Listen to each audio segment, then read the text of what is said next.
بسم اللہ الرحمن الرحیم۔ الحج اشہر معلومات فمن فرد فیہن الحج فلا رفث ولا فسوق ولا جدال فی الحج وما تفعلوا من خیر یعلمہ اللہ وتزودوا فإن خیر الزاد التقوی واتقون یا اولی الالباب۔ صدق اللہ العظیم۔ آج کا موضوع آیت نمبر 197 ہے۔ اللہ کریم ارشاد فرماتا ہے الحج اشہر معلومات، حج کے چند مہینے مشہور ہیں، معین ہیں، یعنی شوال، ذی القعدہ اور عشرہ ذی الحجہ، یعنی ذی الحجہ کے 10 دن، اس سے پچھلا مہینہ ذی القعدہ اور اس سے پچھلا مہینہ شوال۔ یعنی جو شخص یہ عبادت کرنا چاہے، یعنی حج کی عبادت کرنا چاہے، تو اس کے لیے جو حج کی عبادات کے ایام ہیں، مہینے ہیں، وہ یہاں سے شروع ہو رہے ہیں، یعنی شوال، ذی القعدہ اور حج کے پہلے 10 دن، ذی الحجہ کے پہلے 10، یعنی ان دنوں میں ہی وہ حج کے لیے احرام باندھے گا اور انہی دنوں میں وہ ان افعال کو ادا کرے گا یا ان عبادات کو کرے گا جو حج کے ساتھ مخصوص ہیں۔ قرآن فرماتا ہے فَمَنْ فَرَدَ فِيهِنَّ الْحَجَّ فَلَا رَفَثَ وَلَا فُسُوقَ وَلَا جِدَالَ فِي الْحَجِّ، پس جو شخص ان مہینوں میں حج کرنے کا ارادہ کر لے، یہاں پر قرآن مجید کی جو آیت ہے وہ فرمایا فَمَنْ فَرَدَ فِيهِنَّ الْحَجَّ، جو ان مہینوں میں اپنے اوپر حج کو فرض قرار دے دے، یعنی نیت اس کی ہو کہ وہ صاحب استطاعت ہے۔ حج ہوتا ہی اس کے لیے ہے کہ جس کے پاس سفر حج کے لیے تمام اخراجات موجود ہوں اور اس کے ذمے جو گھر کی ذمہ داریاں ہیں ان کو ادا کرنے کی بھی مناسب رقم گھر والوں کے پاس موجود ہو، تب وہ حج کرنے کے لیے جائے۔ اور اگر کسی کے پاس اتنی رقم نہیں کہ وہ سفر حج کے لیے جتنے اخراجات ہیں وہ اٹھا سکے، یا اگر حج کے اخراجات برداشت کرتا ہے تو گھر والے رزق کے محتاج ہو جاتے ہیں، تو ایسی صورت میں حج اس پر فرض نہیں ہے۔ تو جو استطاعت رکھتا ہے حج کے ادا کرنے کی، جس کے پاس مالی قوت ہے، اس کے لیے فرمایا گیا فَمَنْ فَرَدَ فِيهِنَّ الْحَجَّ، پس جو شخص ان مہینوں میں نیت کر کے اپنے اوپر حج کو لازم کر لیتا ہے تو اس کے لیے 3 کام منع ہے۔ پہلی بات فرمائی فلا رفث، وہ عورتوں کے ساتھ جو تعلقات ہوتے ہیں، ہم بستری، وہ اس دوران جمع کرنا یا اس سے متعلقہ گفتگو کرنا، وہ اس کے لیے حرام ہے۔ یعنی حج کی نیت کر لی، سفر حج اس نے شروع کر دیا، تو اب پہلی اس کے اوپر پابندی یہ ہے کہ وہ اپنی بیوی جو حلال ہے اس کے لیے، اس کے ساتھ وہ جو شرعی احکام ہیں، شرعی معاملات ہیں، ان کے اندر بھی اس کے اوپر پابندی رہے گی۔ لیکن اس میں ایک خاص بات یہ ہے کہ نکاح کے اوپر پابندی نہیں ہے۔ اگر کوئی شخص نکاح کرنا چاہے تو شرعاً یہ عمل خیر ہے، نیکی کا کام ہے، اس کے اوپر کوئی پابندی نہیں ہے، وہ نکاح کر سکتا ہے، لیکن فحش کلام جو جماع سے ریلیٹڈ ہوتا ہے، متعلق ہوتا ہے، جو عورت کے ساتھ معاملات سے متعلق ہوتا ہے، وہ سب منع ہے۔ رفث کا معنی یہی ہے کہ وہ عورت کے ساتھ کسی طرح کا یہ معاملات اختلاط کرنے کی یا اس سے متعلقہ گفتگو کرنے کی اس کو اجازت نہیں ہے۔ فلا رفث، پھر فرمایا ولا فسوق، اور نہ ہی وہ کوئی اور گناہ کرے۔ یہ تو ویسے ہی آپ کو پتا ہے کہ ہر مسلمان کے لیے گناہ کرنا منع ہے۔ یہ عموماً ساری زندگی ہم جب مسلمان ہیں تو ہم نے گناہ نہیں کرنا بلکہ ہم نے نیکی کرنی ہے، یعنی ہم نے اللہ کے احکام کو ماننا ہے اور جو شریعت نے ہمیں حکم دیے ہیں ان پر عمل کرنا ہے، اور اگر اس کا الٹ کر دیا جائے تو وہ گناہ ہوتا ہے۔ یعنی خدا کا حکم اور ہو اور ہم اس کو چھوڑ کر کسی اور طرف لگ جائیں، شریعت محمدی صلی اللہ علیہ وسلم، حضور کی شریعت ہمیں اور بات کا حکم دے اور ہم اس کو ترک کر دیں۔ اسی طرح جتنے بھی احکام شریعت ہیں، حکم ہے، شریعت نے ہمیں جو کام کرنے کے لیے کہا، اگر ہم اس کو نہیں کرتے، اس کا کوئی اور راستہ الٹ راستہ اختیار کرتے ہیں تو یہ گناہ کا کام ہے۔ یہ عموماً بھی ہر مسلمان پر فرض ہے کہ وہ اپنے اوپر اس بات کی نگرانی کرے، پورا دن اپنے اوپر نگاہ رکھے۔ اسی لیے صوفیاء کہتے ہیں من عرف نفسہ فقد عرف ربہ، کہ جو اپنی جان کو پہچان لیتا ہے، جو اپنے آپ کو دیکھ لیتا ہے، جو اپنے اوپر کنٹرول کر لیتا ہے، اس کو خدا کی یاد اور خدا کی پہچان نصیب ہوتی ہے۔ تو یہ ہر مسلمان پر فرض ہے کہ وہ اپنی زندگی ساری گناہ سے بچتے بچتے گزارے، لیکن بالخصوص قرآن میں یہاں فرمایا کہ جب تم حج کے لیے جا رہے ہو اور تم نے احرام پہن لیا ہے اور تمہاری سوچوں میں نیت میں اللہ کے گھر کا طواف اور حج و عمرہ کی نیت آ چکی ہے، اور جب تم اتنی مقدس ترین عبادت کے لیے اپنا سارا کام کاج کا چھوڑ کر اللہ کی بارگاہ کی طرف جا رہے ہو، تو تمہیں یہ چاہیے کہ تم بالخصوص اپنے اوپر کنٹرول کرو۔ فلا رفسا، نہ تو عورتوں سے متعلقہ کوئی بات تمہارے لیے حلال رہے گی، ولا فسوقا، اور کوئی گناہ تم سے نہ ہونے پائے، کوئی گناہ نہ ہو۔ اپنے آپ کو سنبھال کے رکھنا ہے، سفر ہے، حالات کیسے بھی ہوں اور تمہارے ساتھی کیسے ہوں، سفر کتنا مشکل ہو، تمہارے ساتھ کوئی زیادتی کرے، ہر مرحلے پر اپنے اوپر نگاہ رکھنی ہے۔ جن لوگوں نے حج و عمرہ کیا ہوا ہے ان کو پتہ ہے کہ راستے میں کیسے کیسے معاملات آتے ہیں۔ آج کل تو بہت ساری آسانیاں ہیں، لیکن پھر بھی مشکلات آتی ہیں، پریشانیاں آتی ہیں۔ بعض اوقات ایجنٹ حضرات نے جو بات کی ہوتی ہے وہ نہیں ہوتی، ہوٹل اچھا نہیں ملتا، کھانا صحیح انتظام نہیں ہوتا، مینا میں خیمے صحیح نہیں ملتے، سفر اچھا نہیں ملتا، بہت ساری مشکلات کا سامنا کرنا پڑتا ہے۔ انسان گھبرا جاتا ہے اور وہ لڑنے لگ پڑتا ہے، پریشان ہوتا ہے۔ لیکن یہاں فرمایا گیا کہ کوئی ایسا عمل آپ سے نہ ہو جو گناہ شمار ہوتا ہو، گناہ کی کوئی بات آپ سے سرزد نہ ہو، اللہ کی نافرمانی کا کوئی عمل آپ سے سرزد نہ ہو۔ اس لیے آپ نے نگاہ رکھنی ہے۔ جیسے آپ کو پتا ہے کہ ابھی آپ مسجد میں بیٹھے ہیں تو آپ کو پتا ہے مسجد کی کیا احکام ہے، یہ اللہ کا گھر ہے، یہاں بڑے ادب کے ساتھ بیٹھنا ہوتا ہے، کوئی ایسی حرکت نہ ہو جو اللہ کے گھر کے ادب کے خلاف ہو، ہم سے کوئی زبان سے ایسا عمل نہ ہو جو بے ادبی شمار ہو۔ تو جب اس گھر کے یہ ادب ہے تو جب اللہ کے سب سے بڑے گھر حرم مکہ کے لیے آپ جا رہے ہیں تو آپ کے لیے یہ آداب سکھائے جا رہے ہیں کہ آپ نے لباس یوں پہن لینا ہے، 2 چادریں پہن لینی ہے، وہ بھی انسلی، اور پھر اللہ کی بارگاہ میں اپنے آپ کو مخلص اور خالص کر کے بارگاہ خداوندی کی طرف توجہ رکھتے ہوئے، عبادت کرتے ہوئے، ذکر کرتے ہوئے، نیکیاں کرتے ہوئے اور اعمال خیر کرتے کرتے آپ نے اللہ کی بارگاہ میں جانا ہے۔ تیسری بات جو فرمائی گی ولا جدال فی الحج، یہ بہت اہم مسئلہ ہے۔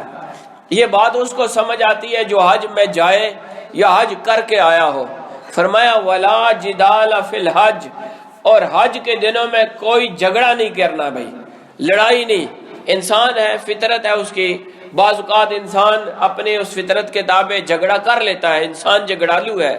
اور کسی انسان کے ساتھ اس کے نظریات نہیں ملتے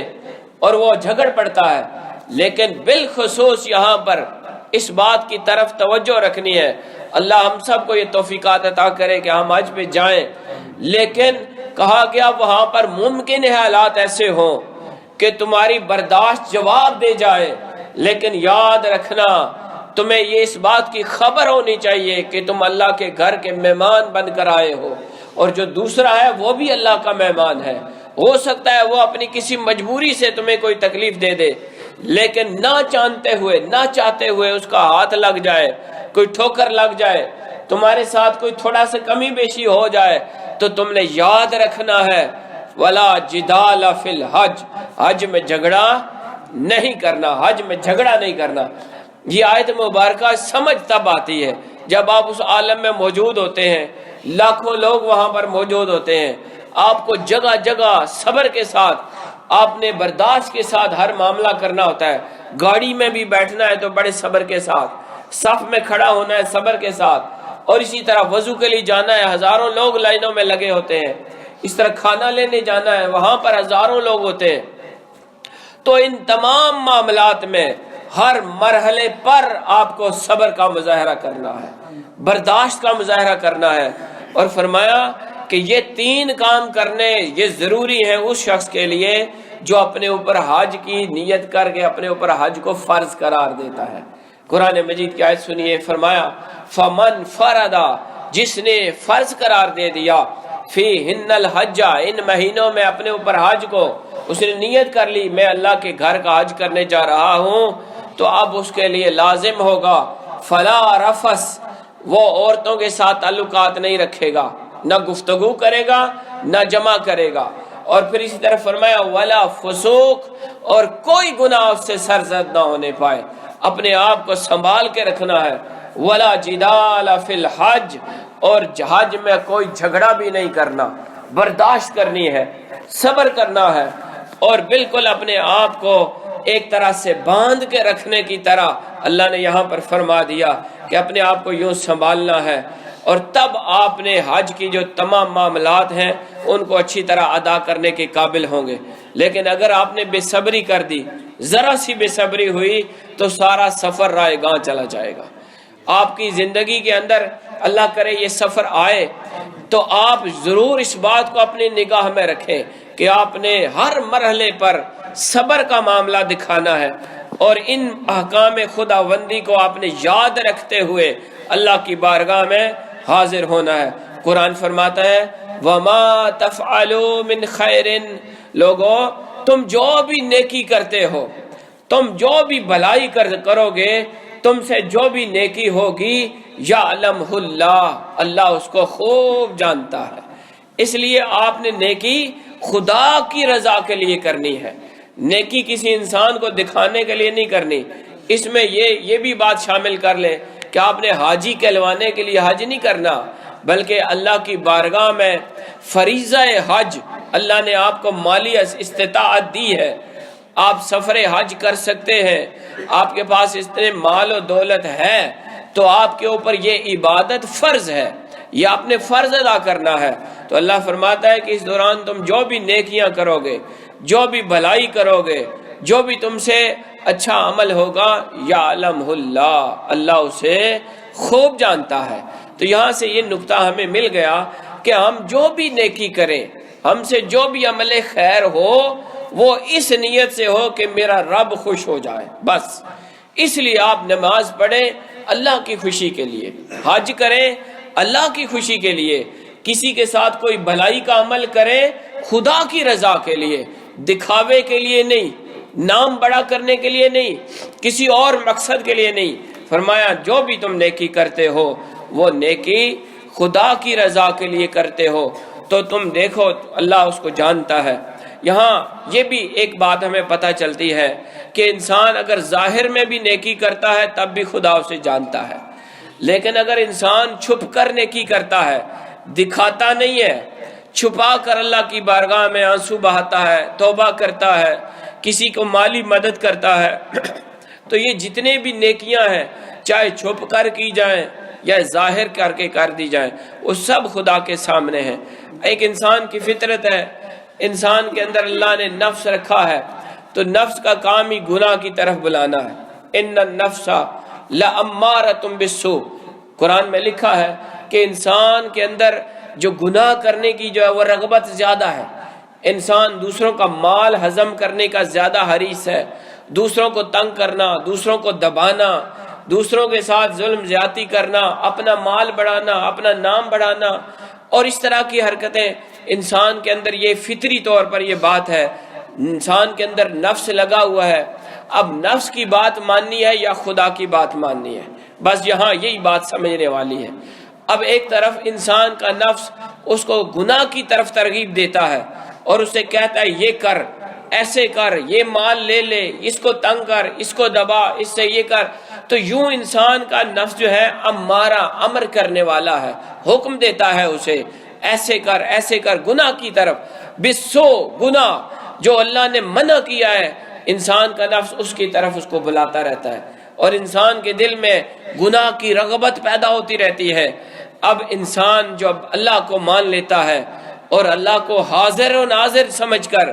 اس کو جب یہ یقین کامل ہوتا ہے کہ نہیں میرا رب مجھے دیکھ رہا ہے، میں گناہ نہیں کرتا، یہ عمل میں نہیں کرتا، کیوں؟ یہ خدا نے منع کیا ہے، میں کسی کو تنگ نہیں کرتا، خدا نے منع کیا ہے، میں ماں باپ کی توہین نہیں کروں گا، خدا نے منع کیا ہے، میں اپنا حق کھاؤں گا، خدا نے حکم دیا ہے، میں اللہ کے 5 وقت حاضری کروں گا، خدا نے حکم دیا ہے۔ اب نفس آپ کو کہے گا چھوڑ یہ رہا اور کوئی کام کر لے، یہ کام بڑا ضروری ہے، لیکن دوسری طرف آپ اللہ کے حکم کو ترجیح دیتے ہیں، اللہ کی ذات کو ترجیح دیتے ہیں، یہاں آپ کا ایمان ثابت ہو جاتا ہے اور یہاں آپ صاحب ایمان بن جاتے ہیں۔ اور اسی بات کو قرآن کہتا ہے وَمَا تَفْعَلُوا مِنْ خَيْرٍ يَعْلَمْهُ اللَّهُ۔ اب دل کا عالم یہ ہے کہ انسان کہتا ہے دکان کھلی رہے، کچھ پیسے آ جائیں گے، کام چلتا رہے، یہ کام جلدی ختم ہو جائے گا، لیکن خدا کا حکم آتا ہے، انسان کے دل میں یہ جذبہ پیدا ہوتا ہے کہ میرے مالک نے جتنا رزق میرا لکھا ہوا ہے وہ مجھے ضرور ملے گا، چاہے اس دوران دکان بند بھی ہو یا کھلی ہو۔ اسی طرح انسان یہ سوچتا ہے کہ یہ جو کام ہے اس میں خدا برکت ڈالے گا، میں اس دوران اللہ کا ذکر نہیں چھوڑتا، تو اللہ کی طرف سے مدد آتی ہے۔ اللہ کہتا ہے بندے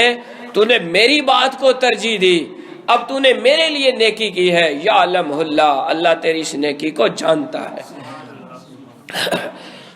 اور جب خدا نیکی کو جان رہا ہے، دیکھ رہا ہے، تو اس کا بدلہ بھی وہ بہترین عطا کرتا ہے۔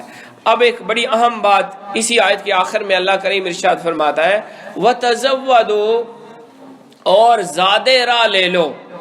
راستے کا خرچ اپنے پاس رکھ لو بھائی۔ وَتَزَوَّدُوا، ذکر ہو رہا ہے حج کا۔ اب جو بندہ حج کرتا ہے تو اس کے پاس حج کے اخراجات ہونے چاہیے، حج فرض ہی اس پر ہے، تو فرمایا وَتَزَوَّدُوا، جب حج کرنے جاؤ تو تمہارے پاس راستے کا خرچ بھی اپنے پاس رکھا کرو، تمہارے پاس توشہ ہونا چاہیے، زیادہ سفر ہونا چاہیے۔ فَإِنَّ خَيْرَ الزَّادِ التَّقْوَىٰ، یاد رکھنا جو سب سے بہترین توشہ ہے، زیادہ سفر، راستے کا خرچ، سب سے بہترین وہ تقویٰ ہے، نیکی ہے، اللہ سے ڈرنا ہے، خدا کا خوف دل میں رکھ کر جب تم سفر کرو گے تو یاد رکھنا سب سے بڑی دولت تمہارے پاس ہوگی۔ وَاتَّقُونِ، مجھ سے ڈرا کرو،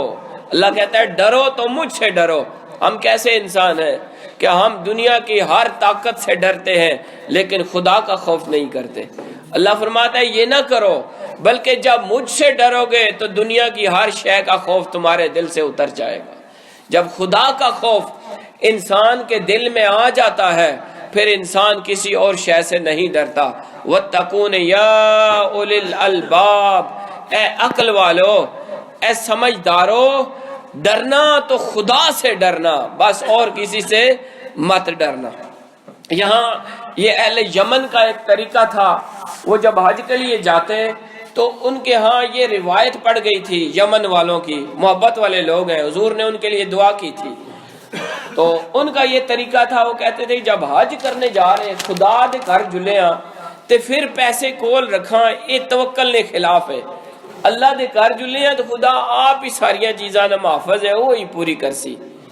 اب اس بات کو آپ غور کیجئے گا، ہمارے ہاں یہ خرابی موجود ہے، تو وہ اپنے پاس پیسے نہیں رکھتے تھے، جب پیسے پاس نہیں ہوتے، سفر لمبا ہوتا، حج کے لیے مہینہ، 2 مہینے، 2.5 مہینے سفر کرنا پڑتا تھا، تو ضرورتیں تو پڑتی ہیں، کھانا بھی کھانا ہے، مختلف حاجتیں راستے میں پیش آتی تھی، تو پھر وہ مانگنا شروع کر دیتے تھے کہ یار میں حج سے آیا، تو یار تھوڑی میری مدد کر۔ تو اس بات کو قرآن نے کہا کہ وہ تزودو، بھائی عقل مندو، تم جب اللہ کے گھر کے لیے حج کرنے جا رہے ہو، تمہارے اوپر حج فرض ہی تب ہے جب تمہاری جیب میں پیسہ ہے، تم صاحب استطاعت ہو،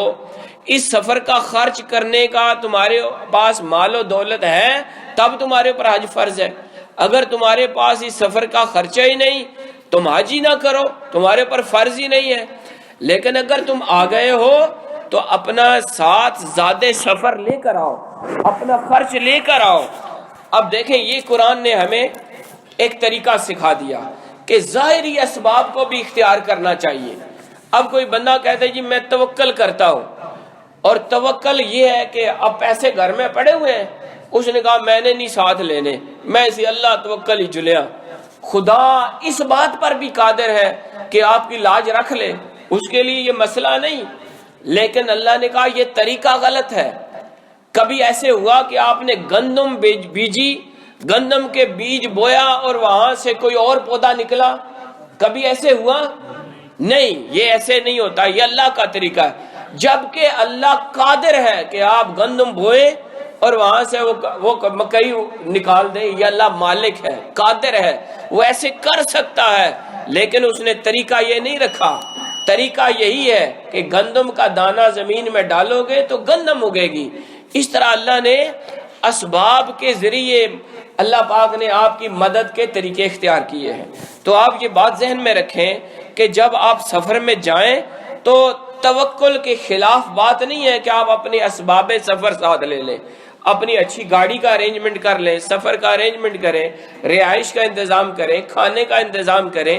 اور اپنی تمام ضروریات کا خیال رکھتے ہوئے پھر اللہ کی ذات پر بھروسہ کریں۔ یہاں ایک نکتہ اہل تصوف کے لیے خاص طور پر کہ اسباب کا لے لینا، چیزوں کا لے لینا، یہ خدا کی مدد کی علامت ہے۔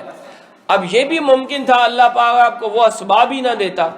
آپ کے پاس وہ جو راستے کی ضرورت کے پیسے ہیں وہ بھی نہ میسر آتے، تو یہ اللہ ہی نے آپ کو توفیق عطا کی کہ آپ کی جیب میں اللہ نے اتنی استطاعت رکھ دی کہ آپ راستے کا سفر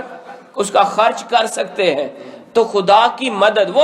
وہ سبب کا ملنا خدا کی مدد ہے۔ اس کو کہتے ہیں ہوا مسبب الاسباب، وہ اسباب کا بنانے والا ہے۔ جو چیز آپ کو فائدہ دیتی ہے اس کو بنانے والا بھی خدا ہے، اور اگر آپ کے ہاتھ میں ایسی کوئی چیز آ گئی ہے تو یہ خدا کی مدد کی علامت ہے، یہ اس کی مہربانی ہے۔ تو ہونا کیا چاہیے کہ جب آپ ایسے سفر میں جائیں، نیکی کے کام میں جائیں، حج کے لیے جائیں یا کسی بھی اچھے عمل کے لیے جائیں، تو اپنا بھی بندوبست کریں اور ہو سکے تو دوسروں کے لیے بھی کریں۔ اور اگر آپ دوسروں کے کرنے کا آپ کے پاس استطاعت نہ ہو تو کم از کم اپنا بندوبست تو ضرور ہونا چاہیے۔ یہ کوئی طریقہ نہیں، اس کو توکل نہیں کہیں گے، قرآن مجید نے واضح کر دیا۔ اور یہاں ایک آخری بات بہت اہم، یہاں بات ہو رہی تھی حج کے سفر کی اور اس کے راستے کے خرچ کی، تو اللہ نے کہا خرچ ساتھ لے لو، یہ توکل کے خلاف نہیں ہے، بلکہ اپنا بندوبست کر کے چلو۔ ساتھ ہی اللہ نے ایک دنیا کے سفر کو بھی ہمارے لیے ایک مثال بنا کر ہمیں ہدایت دے دی۔ قرآن کا طریقہ دیکھیں کہ قرآن کیسے ہدایت دیتا ہے، کس طرح اللہ پاک ہمیں راہ ہدایت دیتا ہے۔ اب مثال دی جا رہی ہے سفر حج کی، بھئی ایک حاجی صاحب جا رہے ہیں، ان کی جیب میں سفر کے لیے خرچ ہونا چاہیے۔ اللہ نے کہا یہ توکل کے خلاف نہیں۔ بس اسی طرح اللہ نے کہا یہ دنیا بھی ایک سفر ہے، اب تم مسافر ہو، سب مسافر ہو، تم سب مسافر سفر میں ہو۔ مولا کریم کدھر کہا کہ تم آخرت کی طرف جا رہے ہو، ہم سب مسافر، سفر آخرت سب کے لیے شروع۔ تو جس طرح حج کے سفر کے لیے زیادہ سفر چاہیے، خرچہ چاہیے، اسی طرح فرمایا اس دنیا کے سفر کو گزارنے کے لیے تمہارے پاس خرچہ چاہیے، زیادہ سفر ہونا چاہیے۔ مولا کریم کیا زیادہ سفر، اساں پیسے کٹھے کرنے ہیں، دیہڑی راتی لگے ہیں۔ فرمایا نہیں، یہ تو ادھر تک رہ جائیں گے، کوئی ایسی کرنسی پکڑو، کوئی ایسی کرنسی لو جو تمہیں اگلے سفر میں بھی کام آئے، اگلے سفر۔ فرمایا وَاتَّقُونَ، فرمایا وَتَزَوَّدُوا، زیادہ سفر لیا کرو، جس سفر میں ہو اس سفر کا خرچہ تمہارے پاس ہونا چاہیے۔ مولا کریم اچھا یہ دنیا کا سفر ہے، ہم آگے جا رہے ہیں، کیا لیں؟ کہا فَإِنَّ خَيْرَ الزَّادِ التَّقْوَىٰ، جو سب سے بڑی کرنسی ہے نا، سب سے پاورفل کرنسی، سب سے طاقتور کرنسی، وہ اللہ سے ڈرنا، اللہ کا خوف ہے۔ جس کے دل میں اللہ کا خوف ہے، جان لو وہ سب سے بڑا امیر آدمی ہے، اس کے پاس سب سے بڑی کرنسی ہے، کیونکہ وہ کرنسی اس دنیا میں بھی چلتی ہے، اگلی دنیا میں بھی چلتی ہے۔ فرمایا یہ جب تمہارے اندر آ گیا تو یہ تمہارا دنیا کا سفر بھی آسان اور آخرت کا سفر بھی آسان ہو جائے گا۔ وَاتَّقُونِ یا اولِ الالباب، اے عقل مندو مجھ سے ڈرتے رہو، تمہاری کامیابی اسی میں ہے۔ اللہ کی بارگاہ میں دعا ہے کہ مولا پاک ہمیں قرآن کی ان تعلیمات پر عمل کی توفیق عطا فرما۔ وما علینا الا البلاغ۔